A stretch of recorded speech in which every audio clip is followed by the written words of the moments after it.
नमस्कार दोस्तों। चलिए शुरुआत करते हैं आज के लेक्चर की।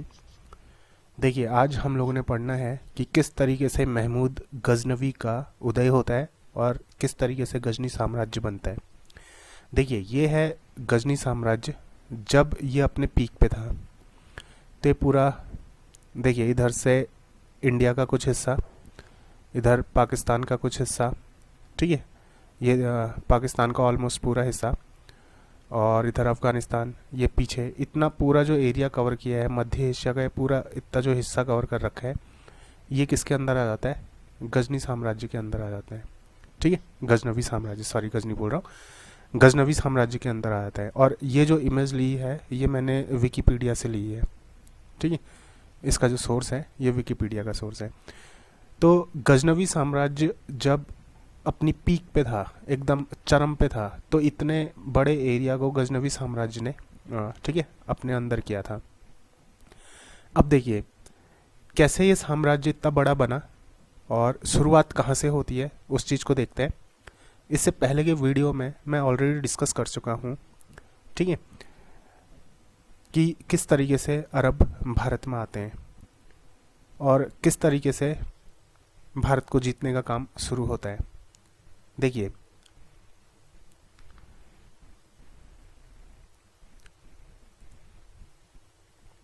कुछ चीज़ें समझिए कि जो आप लोगों का इस्लाम धर्म था, ठीक है, इस्लाम धर्म, देखिए इस्लाम धर्म के जो अनुयायी थे, मीन्स कि जो इस्लाम धर्म को फॉलो करते थे, ठीक है, जो इस्लाम धर्म को फॉलो करते थे,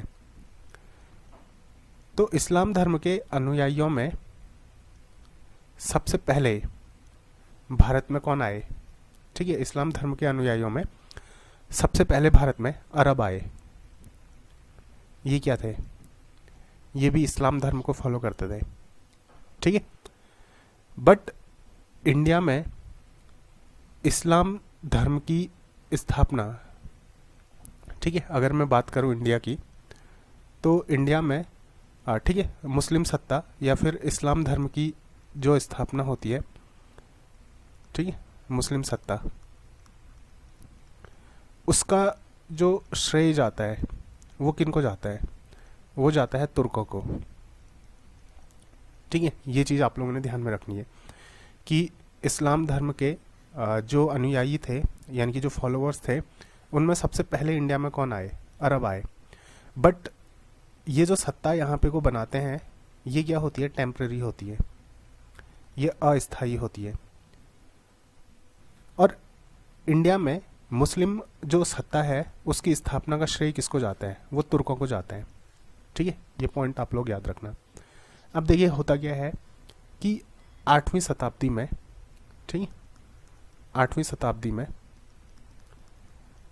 देखिए 8वीं शताब्दी में क्या होता है कि जो मध्य एशिया है वहाँ से तुर्क हटना स्टार्ट करते हैं।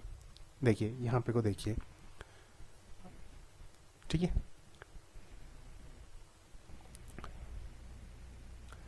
देखिए ये पूरा का पूरा रीजन है, ठीक है, ये मध्य एशिया का रीजन है। तो यहाँ से क्या होता है ना, तुर्क हटना शुरू करते हैं। ये लगभग इतना पूरा रीजन यहाँ पे को, अगर आप इसको थोड़ा सा मैं चलो फोकस करके दिखाता हूँ आप लोगों को।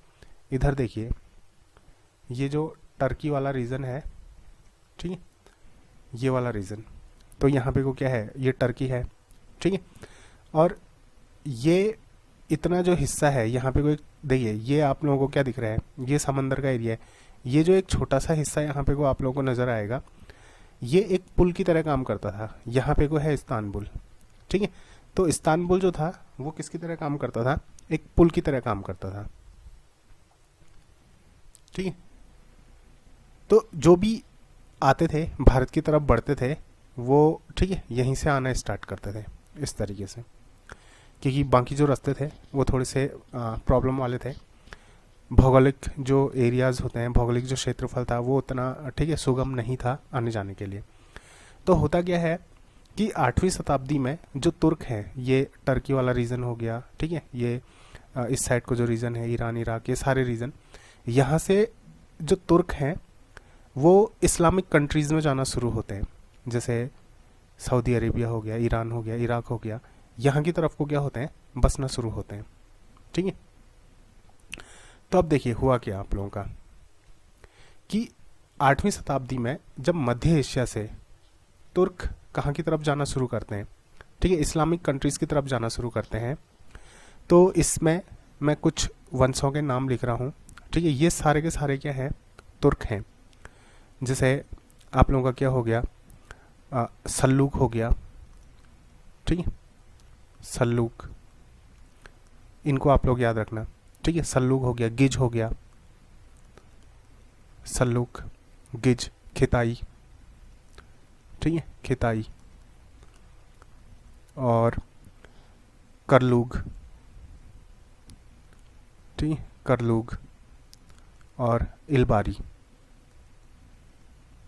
ये सब के सब क्या हैं, ये तुर्क कम्युनिटीज़ हैं। ठीक है, तुर्का लिख दिया है, सॉरी, तुर्क, सॉरी। ठीक है, सल्लूक, गिज, खिताई, करलूग, इलबारी, ये सब के सब क्या हैं, तुर्क हैं। ठीक है, तो ये सब के सब क्या होते हैं, देखिए जो इस्लामिक कंट्रीज़ हैं, जैसे ईरान हो गया, इराक हो गया, सऊदी अरेबिया हो गया, तो इन इस्लामिक कंट्रीज़ में ये ठीक है शिफ्ट होना स्टार्ट करते हैं। कब, 8वीं शताब्दी में। अब 8वीं शताब्दी के आसपास में क्या होता है, उस चीज़ को समझिए। मैं लास्ट में सब कुछ एक साथ कंबाइन करके आप लोगों को दिखाऊंगा। इस वीडियो को आप लोगों ने सिर्फ सुनना है। ठीक है, सुनने के बाद आप लोगों को सब कुछ क्लियर हो जाएगा। नोट्स आपको पीडीएफ के फॉर्म पे मिल जाएंगे। ठीक है, और किस तरीके से मिलेंगे वो मैं आप लोगों को कुछ देर में बता दूंगा। देखिए, तो ये था हम लोगों का क्या, 8वीं शताब्दी का। 8वीं शताब्दी में क्या हुआ कि जो तुर्क थे, ठीक है, वो कहाँ शिफ्ट होना स्टार्ट होते हैं, वो शिफ्ट होना स्टार्ट होते हैं कहाँ, जितनी भी मुस्लिम कंट्रीज़ हैं, यानी कि इस्लामिक जो कंट्रीज़ है वहाँ की तरफ। ठीक है, इस्लामिक कंट्रीज़। तो ये होता है 8वीं शताब्दी में, इसको आप लोग याद रखिए। अब साथ साथ ही क्या होता है, देखिए जब 10th सेंचुरी आती है, ठीक है, 10वीं शताब्दी, अब हुआ क्या, देखिए 8वीं शताब्दी से प्रक्रिया स्टार्ट होती है। धीरे धीरे क्या होता है, ये जो इस्लामिक कंट्रीज़ हैं वहाँ को शिफ्ट होना स्टार्ट करते हैं।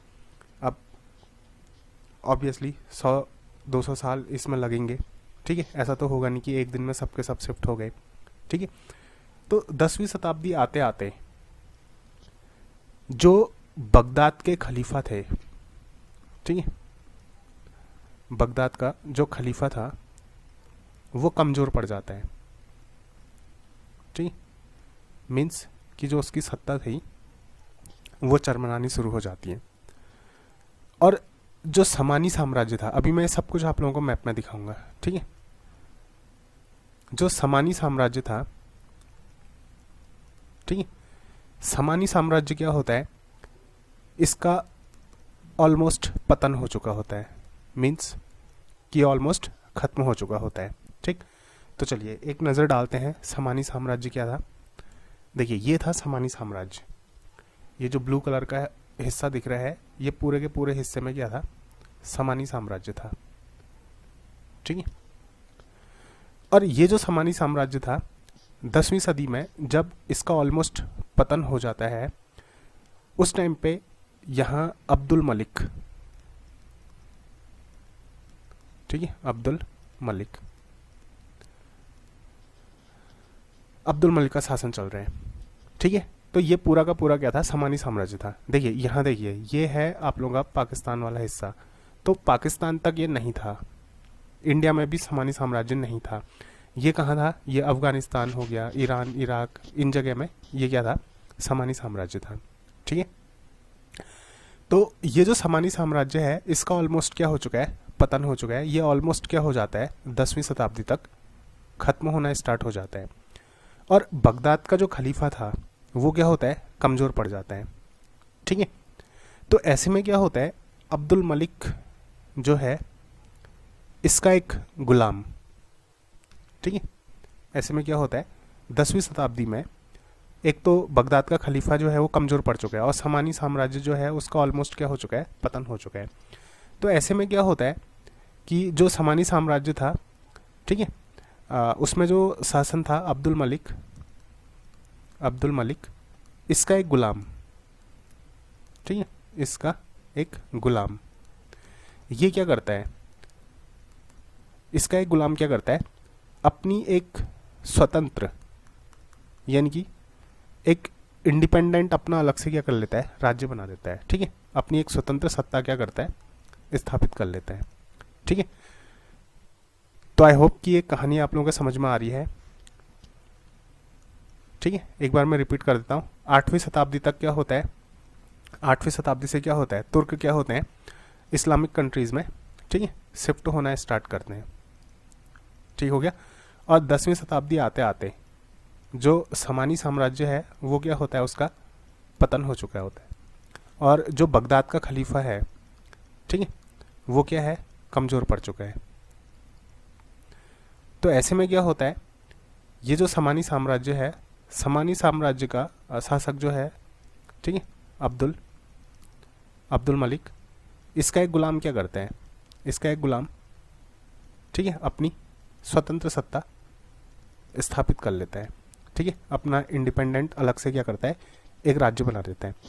और वो कौन था, वो गुलाम कौन था जिसने अपना इंडिपेंडेंट राज्य बनाया, वो था, ठीक है, अलप्तगीन। वो कौन था, अलप्तगीन, ठीक है। तो ये अभी तक की कहानी है, बात समझ में आई।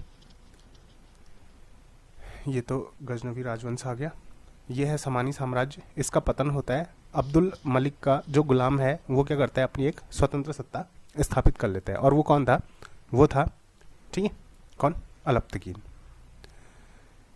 तो इसका जो ड्यूरेशन है 933 से 963 तक रहेगा एडी, ठीक है, ये इसका टाइम है। तो अब देखिए, अब ये जो अलप्तगीन है किस तरीके से सत्ता स्थापित करता है उस चीज़ को समझिए। दरअसल होता क्या है, 962 में, ठीक है, 962 में अब्दुल मलिक की मृत्यु हो जाती है। रुकिए एक बार इसको थोड़ा सा डिलीट करते हैं, ठीक है। 962 में क्या होता है, अब्दुल मलिक की मृत्यु हो जाती है। अब देखिए, जब अब्दुल मलिक की मृत्यु हो जाती है तो ऑब्वियस सी बात है क्या होगा, उत्तराधिकार का युद्ध स्टार्ट हो जाएगा, ठीक है। और उत्तराधिकार के युद्ध का मतलब क्या होता है, उत्तराधिकार के युद्ध का मतलब होता है कि अब सत्ता कौन संभालेगा। तो पुराने टाइम पे ये होता था कि हर कोई पूरी सत्ता हड़पना चाहता था, मिल बांट के वो सत्ता नहीं संभालते थे, ठीक है। तो कभी कभार क्या होता था, भाइयों में युद्ध हो जाता था, कभी कभार किस में युद्ध हो जाता था, जैसे चाचा है, भाई है, ताऊ है, इन सब में युद्ध हो जाता था, ठीक है, किसके लिए, सत्ता के लिए। तो अब देखिए होता क्या है, 962 में अब्दुल मलिक की मृत्यु हो जाती है, ठीक है। 962 में अब्दुल मलिक, इसकी क्या होती है, मृत्यु हो जाती है, ये मर जाता है। कब, 962 में। तो जब 962 में अब्दुल मलिक की मृत्यु हो जाती है तो शुरुआत होती है किसकी, उत्तराधिकार के युद्ध की, ठीक है, उत्तराधिकार का युद्ध। अब देखिए, ये जो उत्तराधिकार का युद्ध होता है वो किस किस के बीच होता है, ठीक है। उत्तराधिकार का युद्ध होता है अब्दुल मलिक के भाई और अब्दुल मलिक के चाचा के बीच, ठीक है। उत्तराधिकार का युद्ध ये किसके बीच होता है, ये होता है अब्दुल मलिक के भाई और इसके चाचा के बीच, ठीक है। किसके बीच,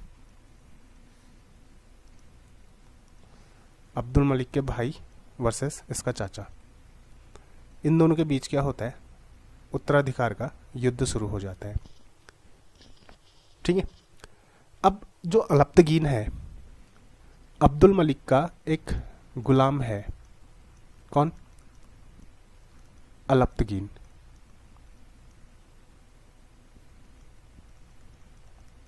अब्दुल मलिक का एक गुलाम है। कौन? अलप्तगीन। तो देखिए 962 में जब अब्दुल मलिक की मृत्यु हो जाती है तो उत्तराधिकार का युद्ध स्टार्ट होता है। किसके बीच? अब्दुल मलिक का भाई और उसके चाचा के बीच। तो ये जो अलप्तगीन है, अलप्तगीन किसका साथ देता है?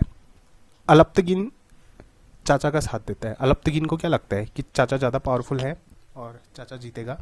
फिर बाकी और भी उस टाइम पे कुछ पॉलिटिकल रीजंस होते होंगे। तो ये किसका साथ देता है? ये साथ देता है चाचा का। ठीक है, अलप्तगीन, अलप्तगीन, ठीक है, चाचा के साथ होता है। ठीक है, अलप्तगीन किसका साथ देता है? चाचा का साथ देता है। बट देखिए होता क्या है युद्ध में, ठीक है, युद्ध में भाई जीत जाता है। ठीक है, युद्ध में किसकी जीत होती है? अब्दुल मलिक के भाई की जीत होती है और चाचा युद्ध में हार जाता है। ठीक, टाइमलाइन पूरी ऐसी चल रही है। 962 में अब्दुल मलिक की मृत्यु हो जाती है, उत्तराधिकार का युद्ध शुरू होता है। ठीक है, किसके बीच? उसके भाई और चाचा के बीच। तो देखिए अलप्तगीन जो कि अब्दुल मलिक का एक गुलाम था, वो किसका साथ देता है? वो अब्दुल मलिक के चाचा का साथ देता है। लेकिन युद्ध में जीत किसकी होती है? उसके भाई की जीत हो जाती है। तो यहाँ अब अलप्तगीन क्या होता है? डर जाता है। ठीक है, और ये डर के कहाँ भाग जाता है? क्योंकि इसको पता है कि इसको क्या होगा। ठीक है, इसको सज़ा मिलेगी, इसको यातनाएं दी जाएंगी तो गद्दारी के केस में। तो ये क्या करता है? भाग जाता है। और ठीक है, अलप्तगीन क्या होता है? डर के कहाँ भाग जाता है? गजनी भाग जाता है। अलप्तगीन डर के कहाँ भाग जाता है? गजनी भाग जाता है। ठीक है, ये कहाँ भाग जाता है? गजनी भाग जाता है। और गजनी जाके ये किसकी स्थापना करता है? गजनवी वंश की स्थापना करता है। ठीक है, तो देखिए गजनवी वंश की स्थापना किस तरीके से होती है, ये पूरी की पूरी टाइमलाइन चल रही है। तो किसने की स्थापना? अलप्तगीन ने। और अलप्तगीन क्या था? अब्दुल मलिक का गुलाम था। और अब्दुल मलिक कौन था? ठीक है, ये सासानी साम्राज्य का, ठीक है, ये उस टाइम पे ये जो समानी साम्राज्य था, ठीक है, उसका शासक था अब्दुल मलिक। ठीक है, इस पूरे हिस्से का शासक कौन था? अब्दुल मलिक। तो जब इसकी मृत्यु हो जाती है तो इसका जो गुलाम होता है वो क्या करता है? ठीक है, इसके चाचा का साथ देता है। तो लेकिन जीतता कौन है? अब्दुल मलिक का भाई जीतता है। तो इस वजह से क्या होता है कि ये जो गुलाम है अलप्तगीन, ये डर के कहाँ भाग जाता है? गजनी। गजनी कहाँ है? अफगानिस्तान में। ठीक है, और वहाँ ये किसकी स्थापना करता है? गजनवी वंश की स्थापना करता है। ठीक है, तो इस तरीके से क्या होता है? गजनवी वंश की शुरुआत होती है। तो गजनवी वंश का जो दूसरा नाम है, ठीक है, गजनवी वंश का दूसरा जो नाम है वो क्या है? वो है यामिनी वंश। ठीक है, इस चीज़ को याद रखिए, वो क्या है? यामिनी वंश है। ठीक, अब होता क्या है देखिए, कुछ टाइम तक ये शासन करता है। अब हम लोग जो बात करेंगे एग्जाम पॉइंट ऑफ व्यू के हिसाब से ही बात करेंगे। ठीक है, बहुत ज़्यादा हम लोग इसमें पीएचडी नहीं करेंगे, क्योंकि अगर हिस्ट्री में हम पीएचडी करने बैठेंगे तो फिर शायद मैं पूरी ज़िंदगी गजनी को ही पढ़ता रह जाऊं, लेकिन गजनी ख़त्म ना हो। ठीक है, सॉरी। तो दो बेसिक चीज़ें आप लोगों ने याद रखनी है। ये स्टार्टिंग की जो टाइमलाइन थी मैंने इसलिए आप लोगों को टाइमलाइन बता रखी है ताकि एक ओवरव्यू आप लोगों के दिमाग में रहे। ठीक है, तो अलप्तगीन किसकी स्थापना करता है? गजनवी वंश की स्थापना करता है। गजनवी वंश का दूसरा नाम क्या है? यामिनी वंश भी है। देखिए उसके बाद क्या होता है, कुछ टाइम तक ये शासन करता है। ठीक है, उसके बाद जब इसकी मृत्यु हो जाती है 963 में, ठीक है, 963 में इसकी मृत्यु हो जाती है। तो इसकी मृत्यु के बाद जो सत्ता आती है वो इसहाक के हाथों में आती है। इसहाक क्या था? ठीक है, इसका पुत्र था। ठीक है, इसहाक क्या था? इसका पुत्र था। देखिए यहाँ पे को टाइम लाइन लिखते हैं। ठीक है, गजनवी वंश की स्थापना कौन करता है? ठीक है, ये करता है अलप्तगीन। अलप्तगीन का पुत्र कौन है? ठीक है, ये है इसहाक। तो ये 3 साल तक क्या करता है? सत्ता संभालता है। 3 साल बाद क्या होता है कि देखिए इसका जो सेनापति होता है, इसहाक का सेनापति, ठीक है, वो सत्ता क्या करता है? ले लेता है। ठीक, इसहाक की मृत्यु के बाद। और इसका सेनापति कौन था? ये था बलक्तगीन। और देखिए एग्जाम के हिसाब से ना ज़्यादा हमने इसमें इनको पढ़ना नहीं है। ठीक है, बस खाली समझ लीजिए आप लोग। बलक्तगीन, ठीक हो गया। तो अलप्तगीन का पुत्र हो गया इसहाक। इसकी मृत्यु के बाद उसका जो सेनापति होता है बलक्तगीन, बलक्तगीन क्या करता है? सत्ता संभालता है। लेकिन 972 में बलक्तगीन की भी क्या हो जाती है? मृत्यु हो जाती है। ठीक है, अब जो सत्ता आती है वो किसके पास आती है? सत्ता आती है पिराई के पास। किसके पास? पिराई के पास। और ये पिराई कौन है? ठीक है, ये पिराई अलप्तगीन का एक गुलाम है। ठीक है, पिराई कौन है? अलप्तगीन का गुलाम है। और अलप्तगीन किसका गुलाम था? अलप्तगीन, ठीक है, अब्दुल मलिक का गुलाम था। तो सत्ता किसके हाथ में आती है? पिराई के हाथ में। ठीक है, लेकिन 977 तक अलप्तगीन का एक दूसरा गुलाम और होता है। ठीक है, अलप्तगीन का एक दूसरा गुलाम भी है।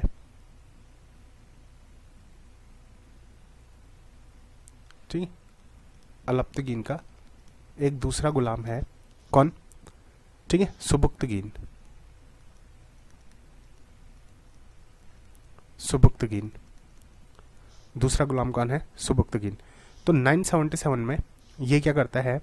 ठीक है, 977 में पिराई की मृत्यु हो जाती है। तो उसके बाद सत्ता कौन संभालता है? सुबुक्तगीन संभालता है। ठीक है, इसके हाथ में क्या आती है? सत्ता आ जाती है। तो अब देखिए इतना लंबा चौड़ा आप लोगों ने याद नहीं करना है। आपने सिर्फ ये याद करना है कि गजनवी वंश की स्थापना किसने की थी? अलप्तगीन ने। और गजनवी वंश को क्या बोला जाता है? यामिनी वंश भी बोला जाता है। ठीक है, अलप्तगीन कौन था? ये गुलाम था। किसका गुलाम था? ठीक है, अब्दुल मलिक का। अब्दुल मलिक। ठीक है, और जो अब्दुल मलिक है वो समानी शासक था। ठीक है, समानी शासक। तो गजनवी वंश की जो स्थापना हुई है वो किसकी जगह में हुई है? वो समानी साम्राज्य की जगह में हुई है। बात समझ में आई? कभी कभार क्वेश्चन ऐसे भी पूछे जाते हैं, गजनवी वंश की स्थापना किसके अवशेषों में हुई? किसके अवशेषों में हुई? समानी साम्राज्य के अवशेषों में होती है। ठीक है, तो देखिए गजनवी वंश की गजनवी या फिर यामिनी वंश की स्थापना अलप्तगीन ने की। अब इसके जो बीच का हिस्सा है ना, इतने हिस्से को आप लोग स्किप करिए। इतने हिस्से को पढ़ने की जरूरत नहीं है। ठीक है, ये जो हिस्सा है इसको पढ़ने की जरूरत नहीं है। बस आप लोग इतना याद रखिए कि यामिनी यानी कि गजनवी वंश की स्थापना अलप्तगीन ने की। अलप्तगीन के बाद अलप्तगीन का एक गुलाम होता है सुबुक्तगीन। वो क्या करता है? सत्ता को संभालता है। ठीक है, अलप्तगीन का जो एक गुलाम है सुबुक्तगीन, ये क्या करता है? सत्ता को संभालता है। तो जब सुबुक्तगीन सत्ता को संभालता है ना, तो सत्ता का क्या होता है? विस्तार होता है। सत्ता का क्या होता है? विस्तार होता है। इसके टाइम पे क्या होता है? सत्ता फैलती है। मीन्स कि ये अलग अलग, ठीक है, प्रदेशों को जीतता चला जाता है। और जीतते जीतते ये कहाँ पहुँचता है? भारत के पास पहुँचता है। अब देखिए यहाँ से शुरुआत होती है कहानी की। ठीक है, ये है, देखिए अब इस हिस्से को एक बार अच्छे से समझिए कि ये जो हिस्सा बना है ये क्या है। ठीक है, यहाँ पर से आप लोगों को पूरी स्टोरी समझ में आ जाएगी।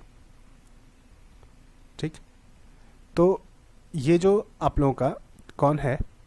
ठीक है, देखिए ये जो आप लोगों का सुबुक्तगीन है ना, सुबुक्तगीन के समय में ये जो आप लोगों का गजनवी साम्राज्य है वो इतना पूरा नहीं है। सुबुक्तगीन के समय में लगभग लगभग वो इतना होता है, ठीक है। ऑलमोस्ट ये साम्राज्य क्या होता है, इतना। अब मैं इसको दो हिस्सों में बांट रहा हूँ, ठीक है। ये किसके समय में है, सुबुक्तगीन, ठीक है। और इतना जो हिस्सा आप लोगों को नजर आ रहा है ना, ये वाला हिस्सा, ठीक है, इसको चलो दूसरे कलर से बनाते हैं। इतना जो हिस्सा है, ये वाला जो हिस्सा बनता है, ठीक है, ये पूरा हिस्सा,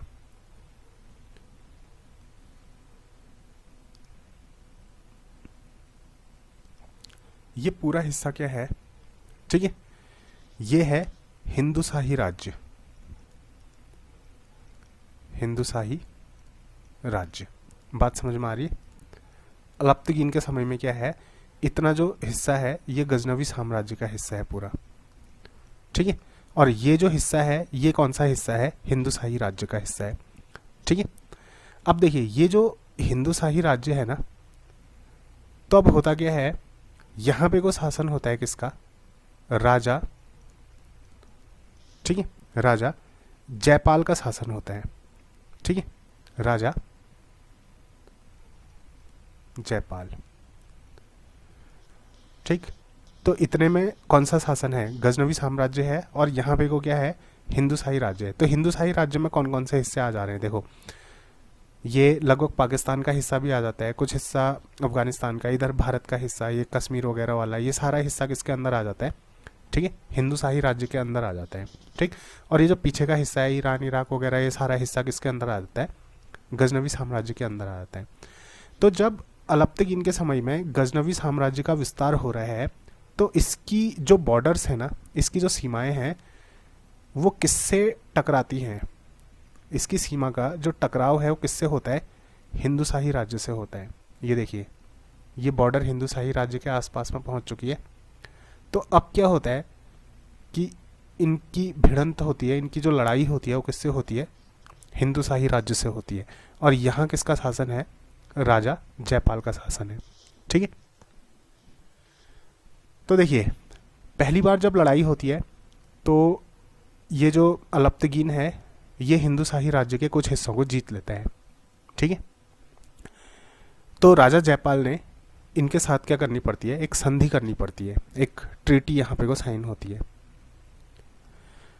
तो संधि में क्या होता है, देखिए संधि में राजा जयपाल, अब ये एग्जाम पॉइंट ऑफ व्यू से इंपॉर्टेंट है नहीं, फिर भी मैं एक हल्का फुल्का बता देता हूँ। संधि में जो राजा जयपाल है, राजा जयपाल क्या करता है, देखिए राजा जयपाल, ठीक है, ये सुबुक्तगीन को 50 हाथी देता है, 50 हाथी किसको देता है, सुबुक्तगीन को देता है। और साथ साथ ही 10 लाख दिरहम देता है, ठीक है। अब दिरहम क्या है, उस टाइम की मुद्रा होती है, उस टाइम का पैसा हुआ, ठीक है। और अपने कुछ किले और कुछ नगर, ठीक है, किसको देता है, सुबुक्तगीन को दे देता है, ठीक हो गया। तो इस तरीके से एक ट्रीटी साइन होती है। और क्या करेगा कि जयपाल कुछ टैक्स देने के लिए मान जाता है, ठीक है। बट कुछ टाइम बाद जयपाल को लगता है कि ऐसा नहीं करना चाहिए। तो जयपाल क्या करता है कि देखिए ये जो नीचे यहाँ पे को राजपूत वगैरह हैं, ठीक है, इन एरियाज़ में उनके साथ एक संघ बनाता है और दोबारा से क्या करता है, ठीक है, सुबुक्तगीन के साथ युद्ध करता है। जब दोबारा सुबुक्तगीन के साथ युद्ध करता है तो लगमान लगमान में इनकी लड़ाई होती है, ठीक। अब हर वीडियो में मैं आप लोगों को एक होमवर्क देता हूँ। तो आज के इस लेक्चर में आपका होमवर्क है कि, ठीक है, लगमान कहाँ पे को है, लगमान कहाँ पे को था, ये आप लोगों ने सर्च करना है, ठीक है। तो लगमान में इनकी लड़ाई होती है, किसकी, सुबुक्तगीन और राजा जयपाल की। देखिए एग्जाम में अगर क्वेश्चन बनता है कि सुबुक्तगीन और राजा जयपाल की लड़ाई किस स्थान पे होती है, तो कहाँ पे को होती है, लगमान में होती है। और ये लगमान कहाँ पे को था, ये आप लोगों ने सर्च करना है, ठीक हो गया। तो लगमान में इनकी लड़ाई होती है।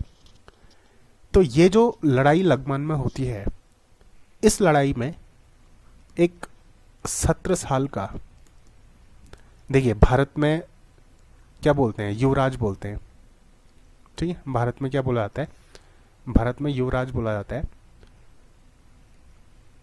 बट ये जो ठीक है मुस्लिम कंट्रीज हैं, यहाँ पे को शहजादा बोला जाता है। क्या, शहजादा। तो इस युद्ध में एक 17 साल का शहजादा या फिर गजनवी साम्राज्य का युवराज आप लोग बोल सकते हैं, भाग लेता है, ठीक है, लड़ाई लड़ता है। तो ये जो शहजादा होता है, ये कौन होता है, ये होता है महमूद गजनवी, ठीक है। ये शहजादा कौन होता है, महमूद, ठीक है, महमूद गजनवी। और यहां से, ठीक है, राइज होता है किसका, महमूद गजनवी का। बात समझ में आई, किस तरीके से गजनवी साम्राज्य बनता है और किस तरीके से महमूद गजनवी का उदय होता है। तो ये जो लगमान की लड़ाई थी, लगमान की लड़ाई से शुरुआत किसकी होती है, ठीक है, किसके करियर की शुरुआत होती है, महमूद गजनवी के करियर की शुरुआत होती है। तो ये इस युद्ध को जीत जाते हैं, ठीक है। जयपाल ने जो नीचे राजपूतों के साथ संघ बनाया था, ये संघ हार जाता है और ये लोग क्या करते हैं, गजनवी क्या करते हैं, इस युद्ध को जीत जाते हैं। फिर उसके बाद इतने पूरे हिस्से में किसका कब्जा हो जाता है, गजनवियों का कब्जा हो जाता है। और ये जो पूरा बनता है, ये पूरा का पूरा क्या बनता है, गजनवी साम्राज्य बन जाता है, जो इतने हिस्से में आप लोगों को फैला हुआ नजर आ रहा है, ठीक है। ये पूरा का पूरा क्या बन जाता है, गजनवी साम्राज्य बन जाता है। बात समझ में आती है। तो लगमान की इस लड़ाई में किसका उदय होता है, ठीक है, महमूद गजनवी का उदय होता है। और जब ये इस युद्ध को जीत जाते हैं, तो इससे पूरे साम्राज्य में किसका हिस्सा हो जाता है, ठीक है, ये पूरा किसके अंदर आ जाता है, गजनवी साम्राज्य के अंदर आ जाते हैं, ठीक। बट होता क्या है कि जो सुबुक्तगीन था, ठीक है, सुबुक्तगीन के 2 बेटे थे, ठीक है। सुबुक्तगीन के कितने बेटे थे, 2 बेटे थे। यहां पे को देखिए,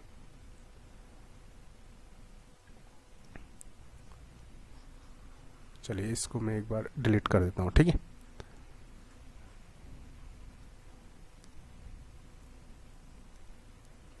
सुबुक्तगीन के, ये जो सुबुक्तगीन था, इसके 2 बेटे थे।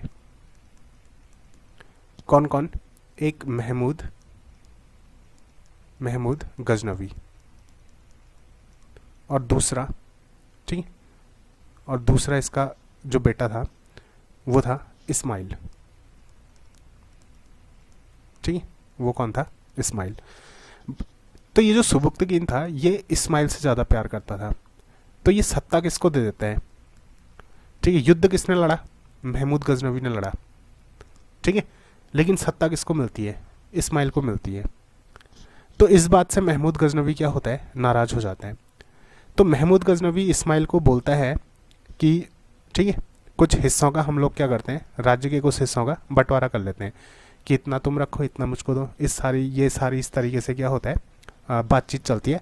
बट इस्माइल नहीं मानता, क्योंकि सत्ता किसको मिल गई थी, इस्माइल को मिल गई थी। तो इस्माइल नहीं मानता है। तो तब क्या होता है कि महमूद गजनवी का इस्माइल के साथ युद्ध होता है, ठीक है। और महमूद गजनवी क्या करता है, इस्माइल को हरा देता है। और पूरी की पूरी सत्ता जो होती है वो किसको मिलती है, महमूद गजनवी को मिलती है। अब पूरी की पूरी सत्ता में किसका राज हो जाता है, महमूद गजनवी का राज हो जाता है, ठीक है। तो देखो, अगर इतिहासकारों की मानो तो इतिहासकार क्या मानते हैं, ठीक है, इतिहासकार महमूद गजनवी को सुल्तान की, ठीक है, सुल्तान की उपाधि धारण करने वाला, ठीक है, उपाधि धारण करने वाला, सुल्तान की उपाधि धारण करने वाला, ठीक है, पहला शासक मानते हैं, पहला शासक। तो याद रखिए कि जो महमूद गजनवी था, वो सुल्तान की उपाधि धारण करने वाला क्या था, पहला शासक था, ठीक है। ये क्वेश्चन इस तरीके से बनते हैं। पहला क्वेश्चन, गजनवी वंश का दूसरा नाम क्या है? यामिनी वंश। दूसरा क्वेश्चन, ठीक है, पहला क्वेश्चन ये हो गया। दूसरा क्वेश्चन, गजनवी वंश की स्थापना किसने की? अलप्तगीन ने। तीसरा क्वेश्चन, ठीक है, सुल्तान की उपाधि धारण करने वाला पहला शासक कौन था? ये महमूद गजनवी, ठीक है। चौथा क्वेश्चन, महमूद गजनवी किसका बेटा था? सुबुक्तगीन का। पांचवा क्वेश्चन, सुबुक्तगीन कौन था? ये अलप्तगीन का एक गुलाम था, ठीक है। दूसरा देखो, इसने इतिहासकार इसको सुल्तान की उपाधि धारण करने वाला पहला शासक मानते हैं, लेकिन इसके जो सिक्के हैं ना, ठीक है, इसके जो सिक्के हैं, इसके सिक्कों में इसने सुल्तान कहीं भी नहीं लिखा है। इसके सिक्कों में इसने अपने लिए सिर्फ अमीर महमूद लिखा है, अमीर महमूद। बात समझ में आई? ये भी एक अगला क्वेश्चन बनता है, ठीक है, कि जो महमूद गजनवी था, उसने सुल्तान की उपाधि धारण करने वाला पहला शासक मानते हैं कौन? इतिहासकार इसको पहला शासक मानते हैं, लेकिन इसके सिक्कों में कहीं पे को भी सुल्तान अंकित नहीं है। मीन्स कि इसके सिक्कों में कहीं भी सुल्तान नहीं लिखा है। इसके सिक्कों में सिर्फ क्या लिखा गया है? अमीर महमूद लिखा गया है, ठीक है। और महमूद गजनवी को ही क्या बोला जाता है, ठीक है। हाँ, इसकी जो उपाधियाँ थी महमूद गजनवी की थी, वो थी अमीन उल मिल्लत, अमीन उल, ठीक है, मिल्लत। और दूसरी उपाधि इसकी थी, ठीक है, यमीन उद दौला, यमीन उद दौला, ठीक है। अमीन उल मिल्लत और यमीन उद दौला, ये दोनों किसकी उपाधियां थी? महमूद गजनवी की उपाधियां थी, ठीक है। अमीन उल मिल्लत, इसका मतलब होता है धर्म का रक्षक। इसका मतलब क्या होता है? धर्म का रक्षक। और यमीन उद दौला, यमीन उद दौला का मतलब क्या होता है? साम्राज्य का दक्षिण भुना, ठीक है, साम्राज्य का दक्षिण भुना, ठीक है, साम्राज्य का दक्षिण भुना। तो देखिए, अमीन उल मिल्लत और यमीन उद दौला दोनों किसकी उपाधियां थी? महमूद गजनवी की उपाधियां थी। तो 4 से 5 क्वेश्चन इस टॉपिक से तैयार होते हैं, और उम्मीद करता हूँ कि पूरी की पूरी हिस्ट्री आप लोगों के समझ में आ चुकी होगी, ठीक है, कि अलप्तगीन के समय में क्या था। अलप्तगीन के समय में, ठीक है, साम्राज्य केवल कितना था? अलप्तगीन के समय में साम्राज्य केवल इतना था, इतने हिस्से में था। ये था गजनवी, ठीक है, और इतना जो हिस्सा है ये क्या था? ये था हिंदुशाही, ठीक है। दोनों के बीच में लड़ाई हुई कहाँ पे को? लगमान में। और लगमान कहाँ है ये आप लोगों ने चेक करना है। इस लगमान के युद्ध में किसका राइज होता है, किसका उदय होता है? ठीक है, महमूद गजनवी का उदय होता है, ठीक है। तो ये जो महमूद गजनवी है, ये क्या करता है? इस पूरे एरिया को अपने अंडर में ले लेता है, ठीक। और जब ये पूरी की पूरी सत्ता लेता है ना, ठीक है, जब इसको क्या मिलती है? पूरी की पूरी सत्ता मिलती है, तो उस समय ये कसम खाता है कि मैं हर साल क्या करूँगा? हर साल इंडिया पे अटैक करूँगा। हर साल क्या करूँगा? इंडिया पे अटैक करूँगा। इस बात की क्या करता है? कसम खाता है, ठीक है। और आप लोगों ने देखा होगा कि महमूद गजनवी ने अकेले जो सोमनाथ मंदिर है उसको कितनी बार लूटा था, ठीक है।